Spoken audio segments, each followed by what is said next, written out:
Nos ponemos de pie, hermanitos, esta noche para poder leer la Escritura.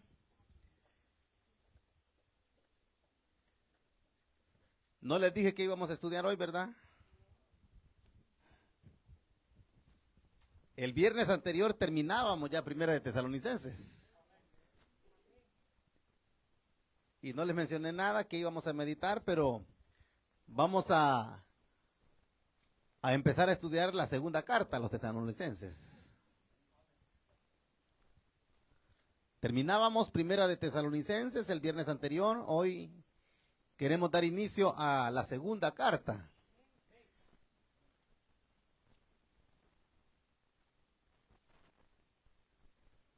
Leemos la escritura que dice de la siguiente manera, segunda de Tesalonicenses, capítulo número 1. Verso 1 dice de la siguiente manera. Dice Pablo, Silvano y Timoteo, a la iglesia de los tesalonicenses, unida a Dios nuestro Padre y al Señor Jesucristo. Una vez más dice, Pablo, Silvano y Timoteo, a la iglesia de los tesalonicenses, unida a Dios nuestro Padre y al Señor Jesucristo. Que Dios el Padre y el Señor Jesucristo les concedan gracia y paz. Amén. Solamente esos dos versículos vamos a leer, hermanitos, y vamos a pedirle al Señor que nos hable. Cierra sus ojitos y oramos. Buen Dios y Padre, que estás en el reino de los cielos. Amado Señor, en esta preciosa noche, gracias le damos por permitirnos el poder adorar y bendecir tu precioso nombre. Ahora también, asimismo, Señor, gracias por darnos el enorme privilegio de poder abrir este precioso libro sagrado y poder meditar en tu santísima palabra. Rogamos, precioso Espíritu Santo, que hables a nuestras vidas. Envía, Señor, tu buena palabra. Que esta palabra, Señor, pueda conmover y estremecer, Señor, todo nuestro ser. Que esta palabra, Señor, tome cautiva la mente y el corazón de cada oyente. Y que pueda producir el fruto que tú esperas en nosotros. Háblanos, que necesitados estamos de oír tu voz. En Cristo Jesús, nuestro Señor y Salvador, porque te lo pedimos todo y te damos gracias. Dicen amén, hermanos. Tengan la bondad de sentarse.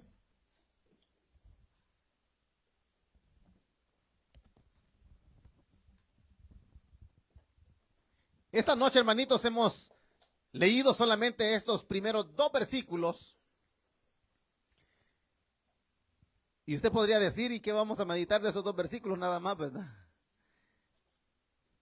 Porque yo también me hacía la pregunta, hermanito, que es muy sencillo esto que hemos leído, pero yo no voy a extenderme mucho porque usted sabe, si usted nota, pues es bien, son nada más palabras bien sencillas, pero son claves también, hermanitos, para el estudio de la Escritura. Y prácticamente lo que queremos, lo que queremos esta noche, hermanitos, es nada más dar una pequeña introducción a lo que es esta carta.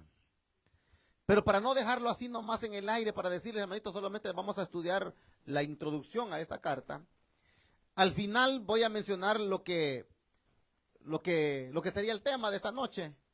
Con eso vamos a terminar, pero prácticamente me voy a detener en lo que es la introducción nada más.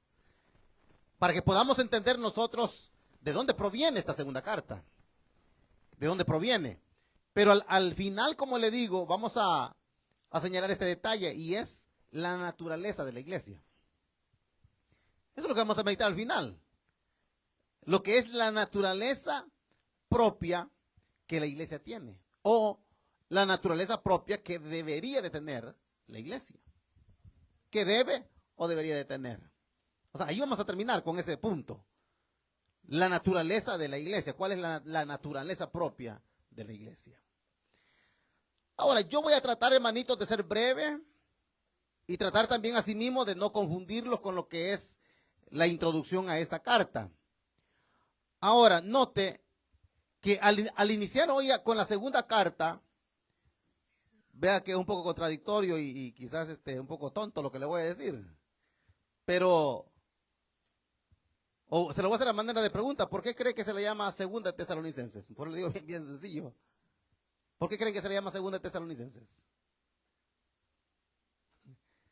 Es bien sencillo. Es casi ilógico que le estoy preguntando. ¿Por qué se le llama segunda de Tesalonicenses? ¿Aquí? Ajá, para ser más exacto. ¿Por qué se le llama segunda de Tesalonicenses? La segunda carta, pero ¿por qué se le llama segunda? Pues le digo, es bien sencillo, pero yo quiero que usted tenga, despertar el interés, nada más quiero. ¿Por qué se le llama segunda de Tesalonicenses?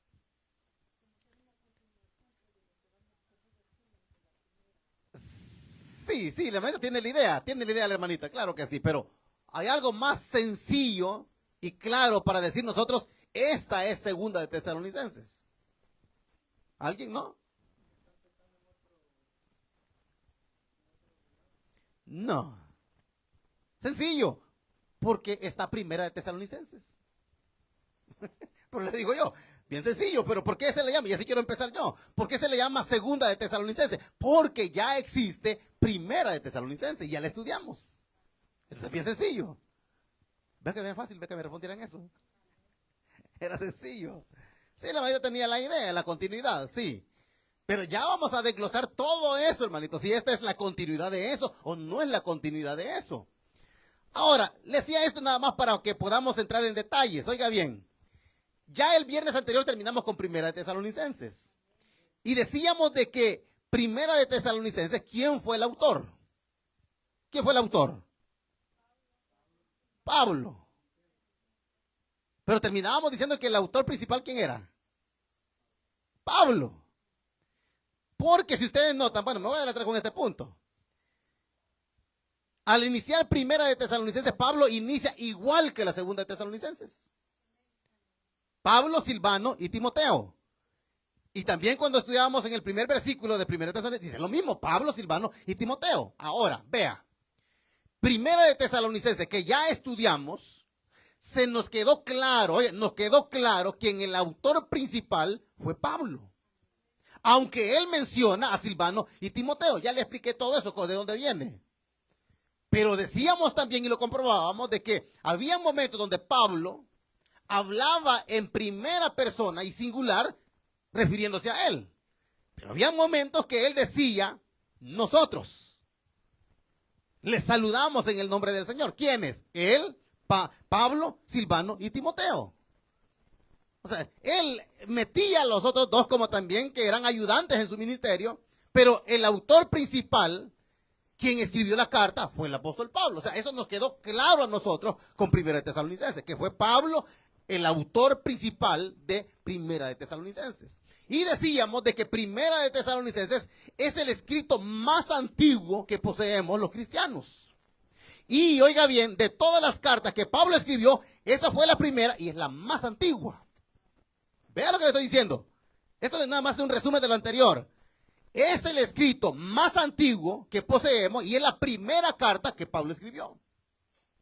Pero yo les decía también cuando estábamos estudiando Primera de Tesalonicenses, que si Pablo fue el primero de sus escritos y es el más antiguo del Nuevo Testamento, ¿por qué no lo pusieron al principio? Si es el primer escrito de Pablo y es el escrito más antiguo del Nuevo Testamento, ¿por qué está San Mateo? ¿Y por qué no pusieron ahí mejor, si fue el primer escrito y el más antiguo, por qué no pusieron Primera de Tesalonicenses? Y después, si le hubiera dado la gana, hubieran puesto los evangelios, hubieran puesto las cartas de Pablo, y al final hubieran puesto los evangelios, ¿sí o no? Pero quiero ver si se acuerdan. ¿Cuál fue el criterio que ocuparon para poner el orden que tenemos ahorita en el Nuevo Testamento? ¿Alguien se acuerda? ¿Cuál fue el criterio que tomaron los estudiosos de la Biblia para decir, pongamos a Mateo primero, luego pongamos a Marcos, Lucas y Juan, y luego sigue el orden que tenemos el día de hoy? ¿Cuál fue el criterio? ¿Alguien se acuerda? ¿Alguien se acuerda cuál fue el criterio que tomaron para poner los libros de la Biblia del Nuevo Testamento tal como lo tenemos ahorita nosotros? ¿Nadie se acuerda? Hace poquito lo acabamos de decir. ¿Sabe cuál fue el criterio? La longevidad, o sea, de lo más largo a lo más corto. O sea, ese fue el criterio de los estudios de la Biblia. Digo, no nos vamos a complicar la vida, dijo, porque mire, si quisiéramos tener la Biblia en el orden del cual fueron escritos, lo que se le llama comúnmente, cronológicamente, esta carta que acabamos de terminar tendría que haber sido la primera antes del Evangelio según San Mateo. Pero oiga bien, ahora sí quiero que alguien me conteste. ¿Por dónde más o menos está Primera de Tesalonicenses? Si los evangelios fueron los primeros, después de los evangelios, ¿cuál va?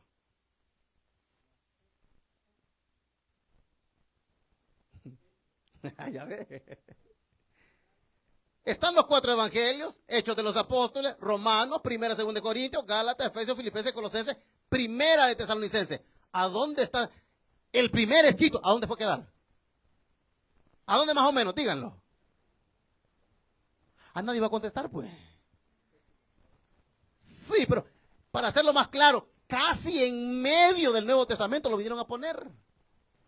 Vea, casi en medio. Y si estamos diciendo que el criterio que ocuparon los estudiosos de la Biblia era del más largo al más corto, si uno empieza los evangelios, hay como que ahí no más son, no mucho, pero sí, los evangelios son los más largos, ¿sí o no? Pero lo que voy es que ponen los 4 evangelios, ponen el libro de los Hechos, que tiene ¿cuántos capítulos? Exacto, 28. Romanos, que sigue después, que es uno de los más largos, ¿cuántos capítulos tiene? 16. Y luego también 16, Primera de Corintios. O sea que ahí sí el criterio se va cumpliendo. Los evangelios que son largos, luego el libro de los Hechos, Romanos, Primera y Segunda de Corintios. De ahí, vaya viéndolo usted allá en su casa. Va a ver el orden. Y sí, el criterio que ocuparon sí tiene lógica.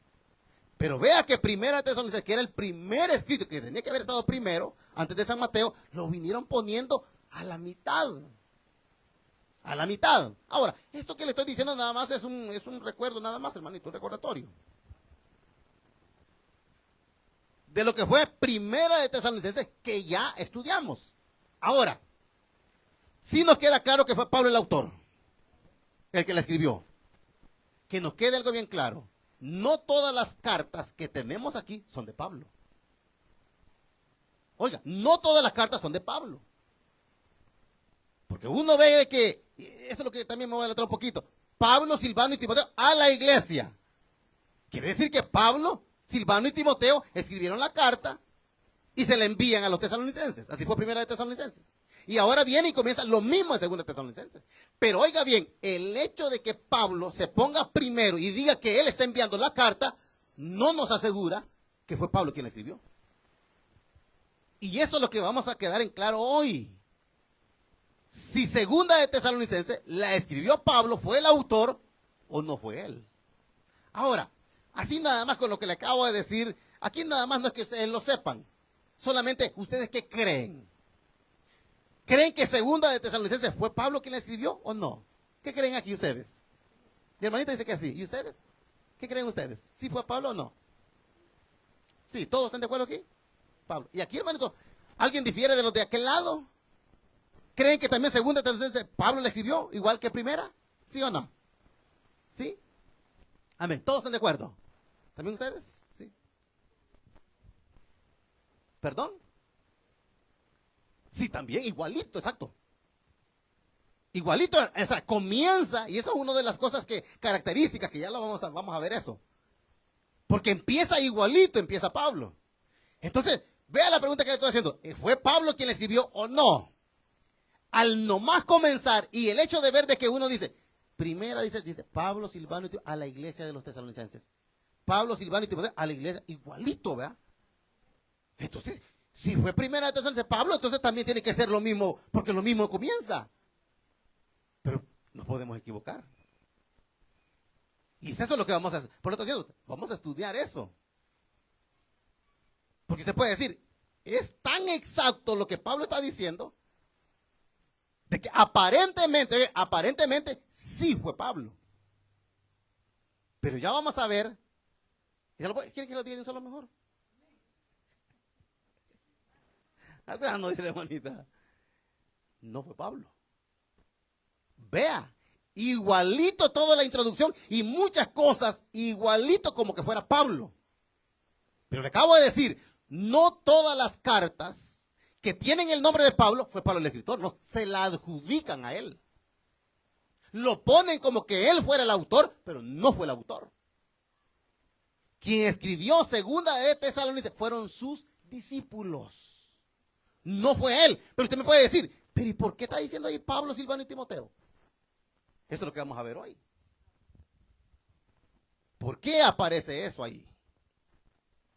Como le digo, no me voy a extender mucho ni quiero confundirlos. ¿Alguien ha escuchado pseudonimia? La palabra pseudonimia. ¿No? No. Aquí nos encontramos ante una pseudonimia. Por eso es de que se llega a la conclusión de que no fue Pablo. Bueno, para que vean que usted me va a decir, bueno, el hermano se va de un solo que no fue Pablo. Pero a lo que quiero llegar es esto. ¿Han escuchado decir ustedes 50 y 50? ¿Sí? ¿Qué quiere decir 50 y 50? Mitad y mitad, ¿verdad?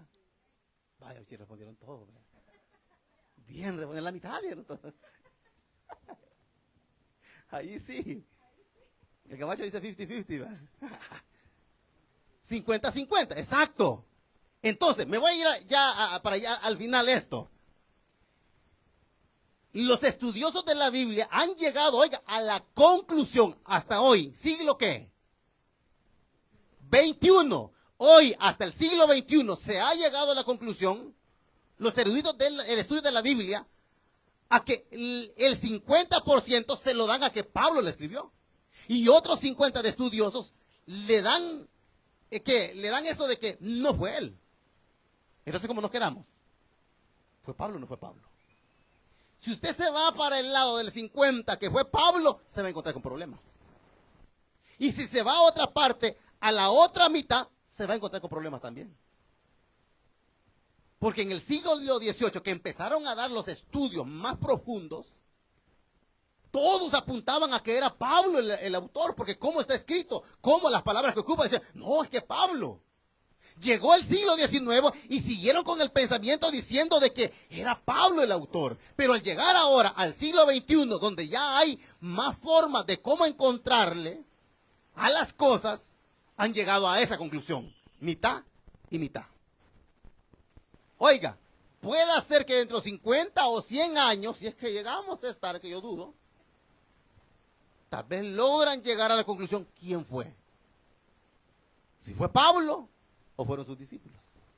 Pero hasta ahorita, los estudios más profundos dicen que no fue Pablo, el 50, y otros 50 dicen que sí fue Pablo. Entonces, rápidamente, vamos a ver por qué podemos llegar a la conclusión de ese 50, de que no fue Pablo. Porque para mí fue Pablo, por cómo está escrito. Pero yo no me voy a meter a discutir ni tampoco a ganarle a los estudiosos de la Biblia. Pero yo sí quiero saber por qué se le da la duda de que fue Pablo completamente. Y es por lo cual el 50% llega a la conclusión de que no fue Pablo. Y es porque estaba lo que se le llama la pseudonimia. Y pseudonimia es esto, mire. Un ejemplo, ¿a quién pongo de ejemplo? A mi hermanita voy a poner de ejemplo. Digamos que mi hermanita es una escritora. Ella hace libros. Entonces viene ella y toda su vida fue una escritora. Ella escribió libros y digamos que haya quedado por ahí un libro que no se publicó, ¿verdad? Entonces viene la hermanita Susi y se dio cuenta de que ella dejó libros escritos pero no fueron publicados. Entonces viene ella y lo va a publicar por ella. ¿Lo puede hacer o no lo puede hacer? ¿Cómo lo puede hacer? Ella está muerta ya. Ella está muerta. O sea, ese es el ejemplo que estoy poniendo. ¿Qué pasaba aquí? Por eso llegan a decir de que no fue Pablo. Porque esta carta, oiga bien, los que dicen que Pablo la escribió, dicen que fueron 3 semanas después de haber escrito Primera de Tesalonicenses.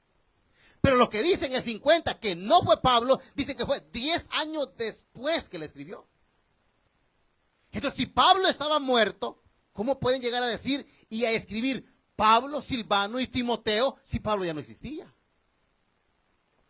A eso se le llama pseudonimia. Que venga alguien o un grupo de personas y toman el nombre del autor y lo ponen. Aquí en el primer siglo no había problema. Podían agarrar como lo hicieron aquí, pusieron el nombre de Pablo, Silas y Timoteo como que ellos lo estaban escribiendo, pero no fue ellos. Y si ellos lo hicieron, estaban cometiendo, ¿sabe qué es? Plagio. Era ilegal lo que estaban haciendo, pero como aquel entonces era algo normal, Si ahora en el siglo XXI alguien quiere agarrar el nombre de un autor de un libro, legalmente lo pueden acusar. Pero aquí no, porque no existía eso.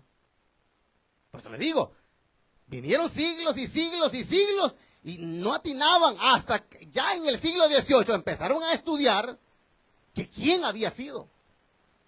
Entonces hasta ahora en el siglo XXI, que ya está más avanzado todo, han llegado y todavía no atinan si fue Pablo o no fue Pablo.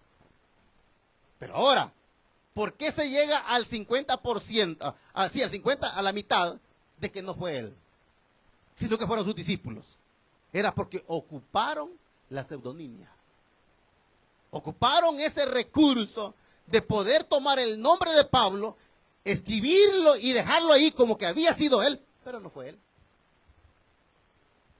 Entonces, aquí nos encontramos ante esa pseudonimia, de que no fue Pablo. Primera de Tesalonicenses ya comprobamos de que sí fue el apóstol Pablo, pero aquí, ante a ese recurso que se llama pseudonimia, es lo que nos lleva y lo lleva a los estudiosos de la Biblia a la conclusión de que no fue él, de que no fue el apóstol Pablo. Vea cómo dice: Pablo, Silvano y Timoteo, a la iglesia de los tesalonicenses. O sea, Pablo, o sea, lo mismo, está diciendo que va para allá. Como le digo, yo no me voy a extender en esta introducción, pero se llega a la conclusión esa, de que no fue el apóstol Pablo. Fueron sus discípulos, porque Pablo murió en el año 60 de nuestra era. Y se dice que esta carta fue escrita en el año 70. 10 años después, Pablo ya no existía. No pudo haberle escrito él. Entonces ahí es donde toman el nombre de Pablo para escribirla, enviarla. Porque, ¿por qué decimos de que no pudo haber sido Pablo? Aquí está una evidencia de que podemos llegar a la conclusión de que no fue Pablo. ¿Se pueden imaginar ustedes de que si Pablo la escribió y se dice de que fue 3 semanas después de enviar la primera, no es sensato de Pablo escribir las mismas palabras? Manda una carta a Tesalonicenses y 3 semanas vuelve a enviar esta otra y lo hace idénticamente lo mismo. Esa es una evidencia de que no fue el apóstol Pablo. No fue él. No puede ser que 3 semanas después envía otra carta y utiliza la misma introducción y el mismo saludo. Es una evidencia de que no puede ser él. Otra es de que cuando uno lee, uno va a encontrar de que hay palabras exactas que están en Primera de Tesalonicenses y están aquí también. Pero, ¿se acuerda que yo le decía de que siempre casi cuando hay un pastor principal, siempre hay uno o varios que quieren imitarlo? Porque le gusta cómo predica ese hombre. Hay veces hasta los ademanes se aprenden, ¿verdad? Si él le hace aquí, el otro le hace igualito. Como que le pica también. Si le hace así, el otro le hace igual. O sea, quieren aprender hasta los modales, ¿verdad? El grito. La palabra, cómo la pone. O sea, viene. Entonces, aquí eso estaba pasando. Miraban cómo Pablo escribía, cómo Pablo hablaba. Entonces, ¿qué hicieron sus discípulos? Imitar lo que él hacía. Pero como digo, eso no quiere decir que fue Pablo, sino que fueron ellos que habían escuchado de Pablo todas sus enseñanzas teológicas y llegaban casi a asimilarse a él. Entonces es ahí donde uno puede ver de que hay palabras y frases de versículos que son igualitos. Lo que está en primera está en la segunda también. O sea, casi es lo mismo. Pero eso no quiere decir que fue Pablo. Entonces, como digo, así sencillamente nada más quería mencionarles esto, hermanitos, de que se llega a la conclusión esa. Oye, y yo se lo repito una vez más, yo me quedo también en lo mismo. 50 y 50. 50 dicen que fue Pablo, 50 dicen que no fue Pablo. Porque evidencias hay de que no fue él. Hay evidencias de que no fue Pablo quien escribió esto. En primer lugar, fue la fecha de su muerte, como les digo. Entonces, es más probable de que echaron mano de la pseudonimia, de agarrarse de los derechos del apóstol Pablo, el haber escrito esto, y ponerla a ellos en nombre del apóstol Pablo. Pero no fue él. No fue él. Entonces, esa es una. Y la otra es que hay cosas muy similares que nos pueden decir, sí fue Pablo. Entonces nos quedamos lo mismo nosotros. Como le digo, no sé dónde se queda usted, si usted se queda con que fue Pablo o no fue Pablo. Pero de cualquiera de los dos lugares que nos quedemos, vamos a encontrarnos con problemas de que no nos van a dar ni el aval completo de que no fue él o que fue él. Sino que está 50 y 50. Pero oiga, yo sé que va a llegar el momento donde sí se va a llegar a la conclusión de que si fue Pablo o no fue Pablo. Pero, como le dije anteriormente, hay muchas cartas. Vaya, por ejemplo, está Efesios y está Colosenses. Sí. Efesios, ¿quién cree que la escribió? Vea cómo empieza Colosenses. Pablo, apóstol de Cristo Jesús por la voluntad de Dios. Ese es Colosenses. Y Efesios, mire cómo comienza, dice Efesios. Pablo, apóstol de Cristo Jesús por la voluntad de Dios. Igual. ¿Y saben qué? Ni Efesios ni Colosenses le escribió Pablo. Fueron sus discípulos. O sea que hay cartas que se le atribuyen a él, pero no fue él el autor.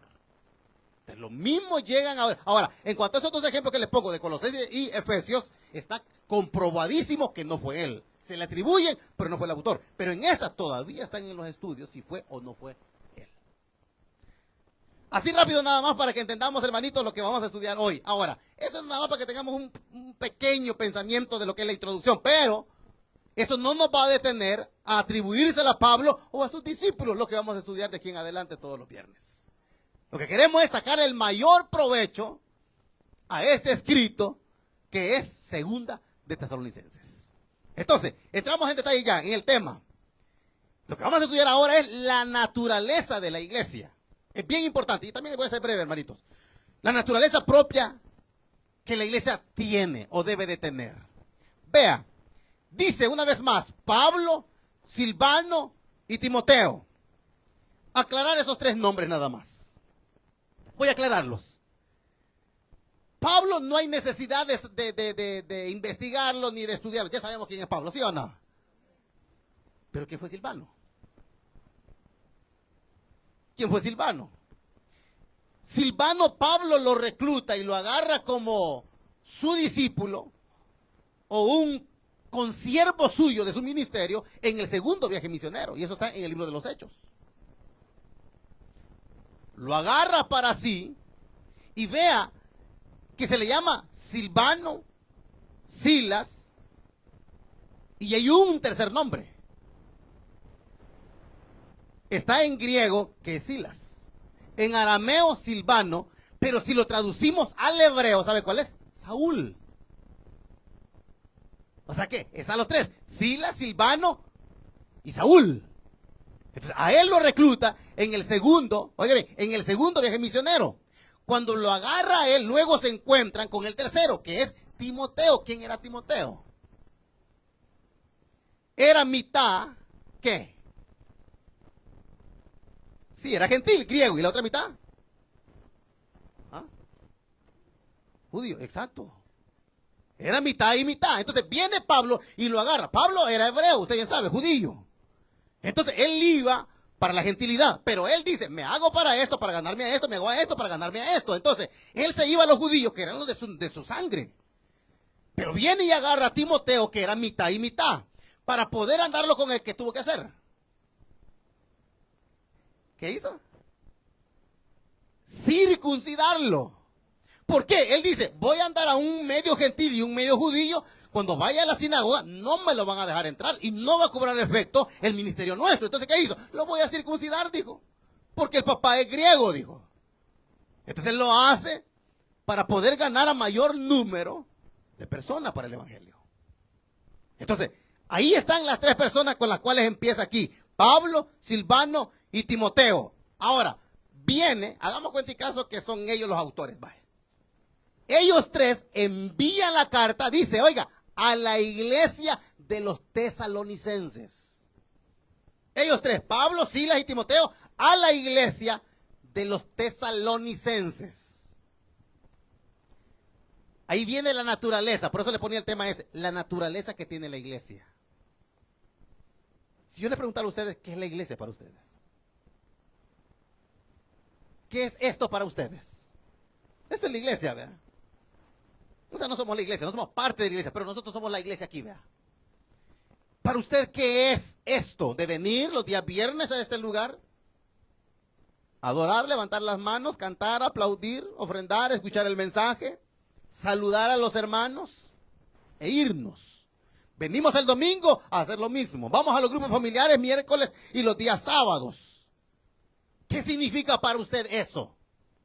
Porque viene Pablo, Silas y Timoteo a la iglesia de los tesalonicenses. Le envían esta carta. Pero dice, unida a Dios. Esa es la naturaleza de la iglesia. La unidad que debe de haber. Aquí, saquémonos de aquí de la mente y del pensamiento, que aquí es un club. Ahí es un grupo de amigos que nos reunimos y le cantamos a Dios y nos sentimos bien. Aquí venimos porque no tenemos nada que hacer. No. Porque para muchos puede ser de que esa sea la iglesia. La naturaleza que para ese individuo es, vamos un ratito nada más a pasarla bien, porque me gusta pasar con los hermanitos nada más. Me siento bien con ellos. Pero salir de aquí, se desinfla y ya no es nada. Entonces, ¿a dónde quedó la unidad? ¿Y a dónde nos va a llevar esa unidad que hay entre nosotros en la iglesia? Entonces, lo que perseguía Pablo era eso, enviarle la carta a los tesalonicenses, pero que entiendan que esa iglesia está unida. Porque dice, unida a Dios. Porque Cristo está unido al Padre. Vea, Dios es la cabeza de Cristo, ¿verdad? ¿Y Cristo es la cabeza de quién? Exacto. Porque dice, unida a Dios nuestro Padre y al Señor Jesucristo. Entonces, está hablando de que Pablo, Silas y Timoteo están enviando esta carta ¿a quién? A la iglesia. Entonces, a esa iglesia que está unida a Dios. Entonces, la naturaleza de la iglesia tiene que ser esa. De entender que al venir aquí, hay comunión entre nosotros, debe haber esa unidad, que así como Cristo está unido al Padre, también Cristo está unida a la iglesia. Y nosotros debemos de vivir en esa dimensión. Por eso digo yo, ¿cuál es la naturaleza que debe o debería de tener? Y es de que entendamos de que la iglesia, me voy atrás de lo que le acabo de decir, no es un club social, no es un grupo de personas que no tienen nada que hacer, o porque solo porque nos sentimos bien nos reunimos. No, debemos de entender de que la iglesia es el cuerpo de Cristo. Oiga, esta parte de la iglesia que se reúne, nosotros somos el cuerpo de Cristo. Y vea lo que le estoy diciendo. Pablo cuando habla en 1 Corintios, que ya lo estudiamos, acuérdense, que la iglesia es el cuerpo de Cristo, pero dentro del cuerpo hay muchos miembros. Entonces ya estudiamos eso. El cuerpo, que pone el ejemplo Pablo, dice, el cuerpo tiene cabeza, tiene manos, tiene pies, tiene ojo, boca, oídos, pero todos están unidos. El ojo no le puede decir al oído, no te necesito. La mano al pie, mira, no te necesito. No. El cuerpo todo se necesita. Yo un día le dije a usted, alguna vez han dicho, es que a mí no me gusta este ojo. Esta mano me salió rara la otra, dice. No, Dios lo hizo perfecto. ¿Ustedes se aman? ¿Aman su cuerpo? Demasiado. No, yo creo que nos amamos, vemos los miembros del cuerpo, ¿verdad? Y lo queremos nuestro cuerpo, lo cuidamos, lo bañamos, lo vestimos, le echamos olor para que huela rico, ¿sí o no? Bueno, espero que se haga. ¿Pero por qué lo hacemos? Porque nos queremos, es el cuerpo. Y nadie puede menospreciar ningún órgano de su cuerpo. Todos somos importantes, todos son importantes. Entonces, ahora, ¿a qué voy con esto? Somos el cuerpo de Cristo nosotros. Y debemos de amarnos los unos a los otros. Y sepa que esa hermanita y ese hermanito del cual usted ha hablado y lo ha menospreciado, es importante también. Y ese hermanito y esa hermanita se necesita en el cuerpo de Cristo también. Ese es, oiga, la naturaleza de la iglesia. que la iglesia es el cuerpo de Cristo y ese cuerpo tiene muchos miembros y se necesitan los unos a los otros. Todos nos necesitamos, hermanitos. Aquí nos dicen, el hermanito, no, yo no necesito el hermanito Álvaro, no, yo no creo en el hermano, nada. No podemos hacer así. Hermanito Miguel, no, hermanita así, no, todos somos importantes. Todos somos importantes. Todos nos necesitamos, hermanito. Como le digo, aquí no puede decir el ojo yo no te necesito. No, necesitamos para ver, para oír, para hablar, para palpar, para caminar. Lo necesitamos. Uno dice, tan torpe esta pata derecha, ¿verdad? Tan torpe que es. No, aunque sea así lo necesita. Pues con esa que es torpe para usted, camina. Si no lo tuviera, no caminara, ¿cómo lo hiciera? Entonces necesitan. No podemos menospreciar ninguna parte del cuerpo. Entonces, en la iglesia hay esa unidad. Y Pablo eso dice, Pablo, Silvano y Timoteo, a la iglesia de los tesalonicenses, unida a Dios, nuestro Padre, y dice también, unida a nuestro Señor Jesucristo. O sea, la iglesia, nosotros, debemos estar unidos a Cristo, porque Cristo está unido al Padre. Debe haber esa naturaleza de unidad entre nosotros, la iglesia. O sea, debe haber esa unidad entre nosotros, imagínense. Pero muchas veces no está esa unidad, ¿verdad? Bien distantes el uno del otro, ¿verdad? Ni sabemos cuándo cumple año el hermano. Usted bien sabe los líderes, nomás llega un miembro y ya se reconcilia o ya se convierte, cáigale como águila. Tiene que llegar, hermanito, disculpe, fíjense que yo siempre he sido así. Hermanito, fíjense que tenemos un cuadernillo aquí y que aquí tenemos que tenerlos a todos ustedes, porque por lo menos el día de su cumpleaños que no se nos vaya a pasar, queremos saludarlo aunque sea, porque si no, se va a resentir el hermanito. A todos los saludaron, le partieron cake, ya pasó el mío, no me partieron. Ni se acordaron porque ni el líder me ha preguntado cuándo cumpleaños yo. No sabe ni dónde vivo. No sabe ni mi dirección, ni el teléfono me ha pedido. Imagínense. Y somos miembros los unos y los necesitamos. ¿Qué tal el hermanito tiene una necesidad y usted no, ni el nombre ni nada tiene? Y ahí el interés de la unidad que debe de haber, así como Cristo con el Padre, también nosotros, entre nosotros mismos. Esa unidad que debe de haber entre nosotros. Y eso es lo que hace el apóstol Pablo aquí.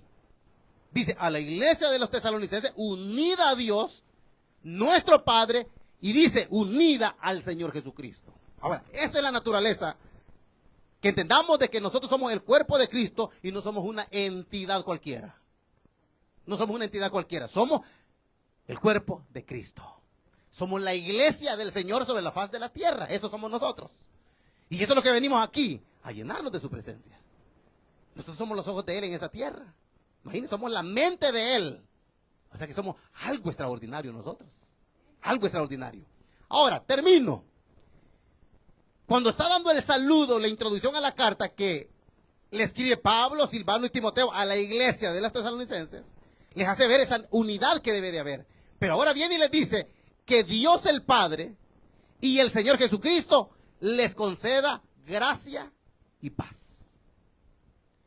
Vea lo que Pablo, el deseo profundo de Pablo al enviar la carta a los hermanitos de Tesalónica era que ese Dios que está unido a Cristo y nosotros a ellos les conceda a los hermanitos de Tesalónica gracia y paz. Vamos con el último, paz. ¿Se acuerdan el viernes anterior que meditábamos sobre eso? No, ¿verdad? Shalom. Shalom llegábamos a que era el concepto más amplio. Porque estaba el otro, que era, ¿cuál? Dijimos el nombre. Irene, que se quedaba solamente con paz. Pero cuando ya era en hebreo, que era Shalom, era más completo.